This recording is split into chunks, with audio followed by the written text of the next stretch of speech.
नमस्कार प्रेक्षकांनो, मालिकांची दुनिया या चॅनलमध्ये तुमचे स्वागत आहे. शुभविवाह या मालिकेमध्ये आपण बघणार आहोत की आता रागीने हॉस्पिटलमध्ये पोहोचते आणि ती भूमीचे रिपोर्ट बघते. त्यामुळे तिच्या लक्षात येतं की हिच्या प्रेग्नन्सीमध्ये खूप प्रॉब्लेम आहे आणि 7व्या महिन्यात हिची डिलिव्हरी होईल आणि तेही तिच्या जीवावर बेतू शकते.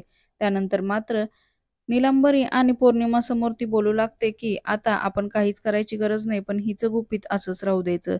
3 महिन्यानंतर आता आपण बघणार आहोत की इथे मात्र आता भूमीच्या डोहाळे जेवणाच्या कार्यक्रमाची सुरुवात असते आणि तयारी सुरू असते. तेवढ्यात तिथे आता राजा काका म्हणतात, "माझी तर इच्छा आहे मुलगी व्हावी, कारण माझी स्वतःची इच्छा काही पूर्ण झाली नाही. त्यामुळे भूमीला मुलगी व्हावी अशी माझी इच्छा आहे." हे ऐकल्यावर मात्र आता त्यांनी रागिणीला टोमणा मारलेला असतो. त्यामुळे रागिणी आता मान खाली घालून उभी असते.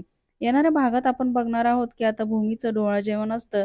त्यामुळे ती त्या तयारीत असते आणि आकाश तिला स्वतः तयार करत असतो. त्यानंतर मात्र तो म्हणतो, की "तुला तयार व्हायची हौस आहे आणि मला तुला तयार करून द्यायची. त्यामुळे आपली दोघांचीही हौस पूर्ण होईल." आणि त्यानंतर तिचं डोहाळे जेवणाची तयारी सुरू होते आणि कार्यक्रम सुरू होतो. तेवढ्यात मात्र तिथे पौर्णिमा येते आणि सगळं खराब करू लागते. कार्यक्रमात आरडाओरडा करू लागते. तेव्हा मात्र भूमीला अचानक त्रास होऊ लागतो.